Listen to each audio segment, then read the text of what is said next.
Pozdravljeni! Tokrat bom govorila o thru hikingu s psom. To je ena tema, o kateri nisem nikoli razmišljala, niti imela nikoli namena govoriti o njej, ampak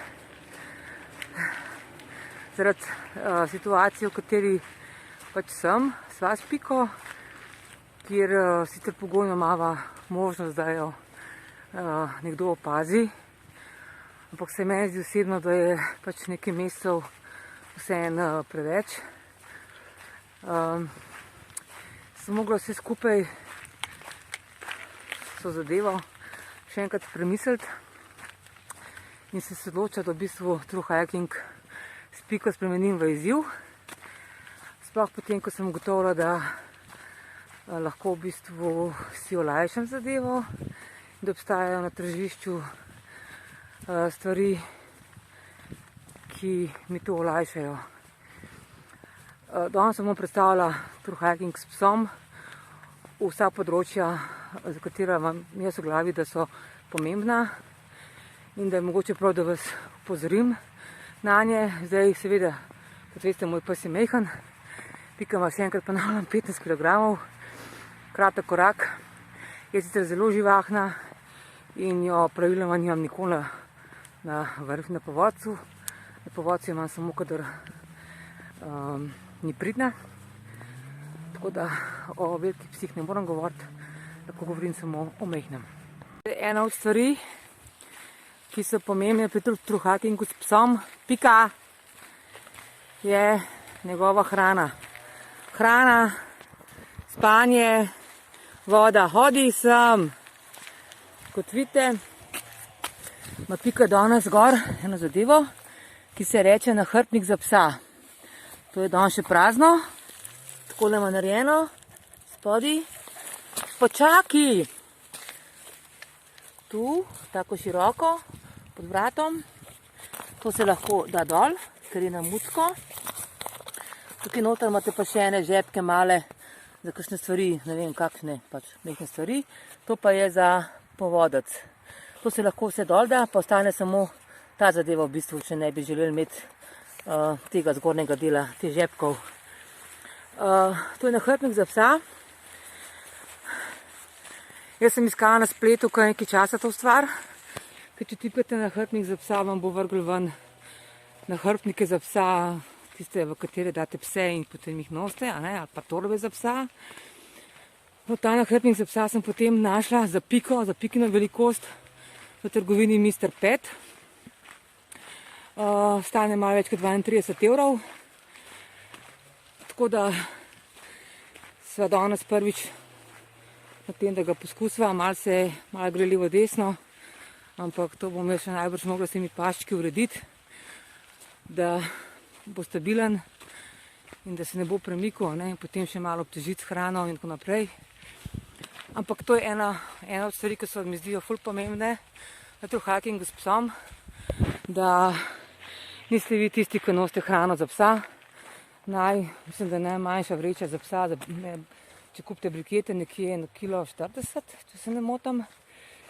Tako da pes bi ne nosil lahko 20% svoje teže, tako kot človek, ampak tako kot jaz ne maram nositi 20% svoje teže, tako tudi Piki ne bom dala 20% njene teže. Tako da, če bo nosila svoje brikete, to je 1,5 kg, bo to čisto dovolj za mene. Druga stvar, ki je pomembna, da imate za psa, je neka posoda, v katero mu nalijete vodo čez dan, če pač nima nekih naravnih resursov vode. Jaz bom imela tisto aluminijasto v bistvu posodco, ki bi ne bila lahko tudi, ki bo najbrž, če bo sila, tudi moj krožnik. Čeprav ona ful malokrat tako pije, večinoma pije tako v kakšnih potokih. Naslednja stvar, ki jo je dobro imeti neko stvar, kamor se pes uleže v šotoru. Jaz imam eno blazino, ki sem jo kupila skupaj z nahrbtnikom, ki jo dam v bistvu nahrbtniku zadaj na hrbet, ker je iste velikosti kot ta hrbet od nahrbtnika. Drugače lahko sedim jaz pač na tej stvari. Imam pa, če imam Piko s sabo, jo pa imam za Piko, da Pika leži na tisti stvari, da ni na golih tleh. Vse je tako, airflow malo debelejše, pa če že spi doma na posli, lahko tudi spi potem v šotoru na kakšni mehki stvari. Jaz imam zraven še eno malo brisačko iz mikrovlaken. Kot vidite, je umazana. Pa zdaj hodiva 2 uri, kaj šele po 8 urah. Tako da jo majčkeno brišem, preden gre v šotor ležati. No, in to je ena od stvari, ki jih recimo ne bi počela, ko bom imela to gor. Ok, je še prej lahko očitno tam. Ja, okay. Ampak če spite z njo v šotoru, itak se čez noč ta umazanija posuši, pa spi itak na istem mestu. Pika, nehaj! Tako da zjutraj samo obrišete šotor. Jaz ga pač vedno obrišem zjutraj s krpico. Pika! In greste lahko dalje. Se ne rabite obremenjevati s tem, da jim morate skopati, preden gre v hišo. Druga stvar, ki je pomembna za psa, za true hiking s psom, je, da psa naučite spati v šotoru. Mi dve sva šli na prvi true hiking, prvi moj pohod ever, pred 4 leti. Takrat res nisem vedela o tej temi skoraj nič. To je bilo čisto zdrava pamet, mi je govorila, kaj bi bilo fajn, da naredim. In takrat sem, kakšen mesec preden sva šli, začela postavljati šotor in sva tudi začeli spati v šotoru skupaj. Najprej je bilo kar zelo stresno za Piko, ker vsakič, ko je kaj slišala, je hotela to ona preveriti. No, potem pa si dejansko je ugotovila, da je šotor zaprta celota in da ne more ven iz njega. Tako da se je umirila in zdaj, ko spi v šotoru, je več noč ne gane. No. Nima te želje priti ven, nima želje pogledati, kaj se tam dogaja pred šotorom. Enostavno leži v šotoru in tudi če je srnjak bil zraven šotora in je se drl, ona ni imela želje iti ven. Ampak to je bilo treba vajo za to. Zdaj, zaklonišče, ki so ga delali zdaj v gozdu, pa to, kar mislim delati s pončotom, s pončo varianto, ki je tudi odprta stvar, ki ima odprte stranice, je druga zadeva. To bomo mogli zdaj zvaditi. Čeprav za to odprto zadevo najbrž ne bom hodila skupaj z njo po gozdovih, kjer so zveri. Najbrž bom tako ali tako mogla imeti tam zavezano, ker ona bo želela pogledati, kaj je. Če bo karkoli šuškalo, pa tako ona bo hotela pogledati. Tako da to se lahko grem v teh gozdovih, kjer vem, da so samo pač recimo srne, a ne pa zajci. Tam, kjer bo pa neki medvedi, recimo na Pohorju ali pa v Kočevskih rogu, tam pa moram imeti šotor. Ker če šotor zaprem, pa mi sigurno ne bo nobena od teh živali privlekla. Če pa v pončotu bo pa najbrž lajala, ali se bo strgala, mi zna pobegant, ker to, ko ima ona gor, da sem zato gor, ker je prijazna do mene, ne zato, ker ne bi mogla sneti. Ona vse v prsnice s nami. Tako da to je stvar, ki jo mora zvaditi in to je tudi stvar, za katero dobro, da vi veste, da je psa morate prenavaditi. Da pes ve, šotor, zapremo in spimo. In potem se ne bo hotel prijeti ven za vsako ceno. Zdaj, ko danes hodila po gozdu, tole je recimo en potoček, s katerega jaz ne vem, če si bom upala iti. Ponavadi tega ni, tako da sem danes vzela sabo vodoodporne nogavice. Meni bi se zdelo, da so najbolj, da je dan gor, pa potem na uni strani se nazaj obujam. Ampak recimo, ko so tako lepo postavili eni, ki nimajo vodoodpornih nogavic, bom tvegala, da se zmočam, ker bi rada prišla v tisti del gozda, ki je zelo dolg in ki je brez nekih velikih poti, takih poti, ki so za pohodnike. Drugo varianto imamo samo takole pot eno makadamsko, po tisti pa mi ni za hoditi. Naslednja stvar, kar se tiče true hikinga s psom, je to, da morate imeti isti tempo. Zdaj, moj kuža se ne bo prilagodil, veliki se mogoče prilagodijo, na isti korak z lastnikom, moja niti po točko razno. Tako da, ko se šli prvič, je bilo za njo najbolj to vse skupaj tako naporno, da mislim, da nikoli ne bi hotela več iti, če ne bom dala jaz res nekega dobrega razloga, da greva. Seveda ona itak ne ve, kam greva, ampak se veste, pes gre za gospodarjem in potem hoče gospodarju čim bolj ustrešiti. In ker jaz vem, da moj pes ne more meni ustrešiti, se moram jaz prilagoditi njemu. To je tisto osnovno, kar se moram jaz zavedati, ko grem z njim na trail hiking. Pri nama to pomeni konkretno, ona skozi laufa, ona ima ful energije, greva 5 ur laufa, se sploh ni problema, skozi po svoje, ampak potem naslednji dan pa ne bi šla nikamor, če ni treba, ne. Se pravi, po teh 5 urah toliko zaufala, da potem naslednji dan lahko mirno nekje leži. In kar jaz ne želim, ne, da ona naslednji dan nekje leži in potem mi dve non-stop hodva in moram nekako presiliti na narekovajih neko konstanto. To mislim narediti malo s tem nahrbtnikom, ki bo malo težek, ne.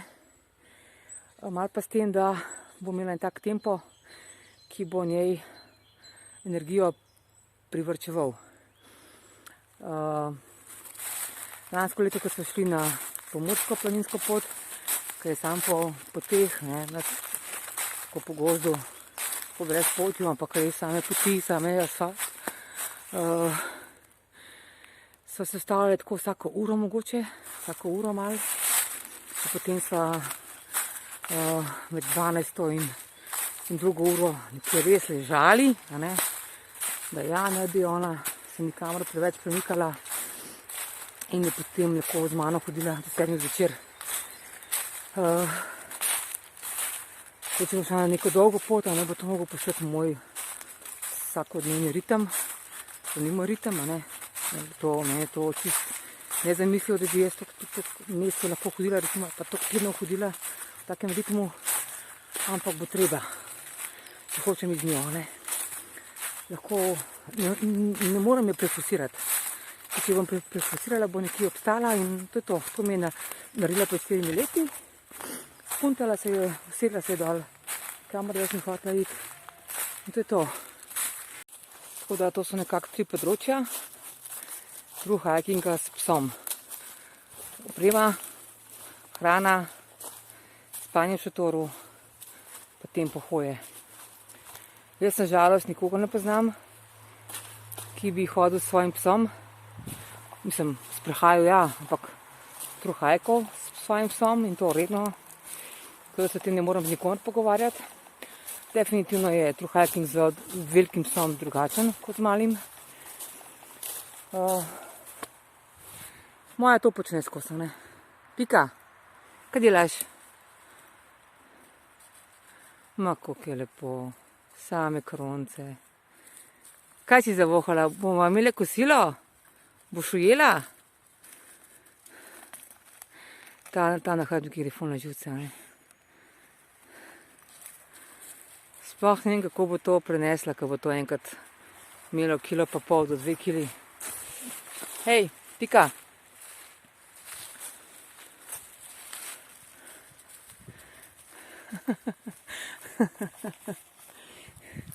Je pa seveda posebno veselje iti s psom, ne. Tako kot najbrž s človekom, ampak kot jaz sama hodam, ne z ljudmi, ne. Je tudi Pika na nek način breme, ampak to breme hočem zdaj spremeniti v izziv, ne. To, da vidim, da sem se sposobna prilagoditi, da sem sposobna zadeve obrniti v drugo stvar, v izziv, v neko zadevo, ki mi lahko ful lepo rata in ki se imam lahko ful fajn. Jaz načeloma vse živali, ki jih imam, mislim prav vse živali, ne, ki jih imam in ki jih srečam, jemljem kot svoje učitelje. Mislim, da jim vsaka žival lahko nekaj nauči. In tudi Pika je moja učiteljica, odkar sem jo dobila, je moja učiteljica, ful veliko stvari me nauči, za ful veliko stvari jaz nisem dovzetna, to je moja krivda, ne. Če bi tako jedla, kot ona je, recimo, bi bilo mogoče ful manj, ali pa tudi ne, ampak to je ena stvar, ko pa ne res občutujem, ona res, ona tako lepo je, pa tako počas, pa tako res ko gospodična. Predtem tudi ona recimo ful občutljiva druge živali, ne zaganja se vanje. Hoče mi ustreči vsake stvari, trudi se, uboga me zato, ker vedem, meni to ful pomeni, ne zato, ker bi ona to rabila. Se v bistvu niti ne moram reči, da je poredna, ker ni, ne. Ona res, kolikor sicer nisem pa še ljubka, mi ta pes res nekako prirasel k srcu. Čeprav najbrž potem, ko nje več ne bo, če jo bom jaz preživela, ne bom več nobenega psa imela.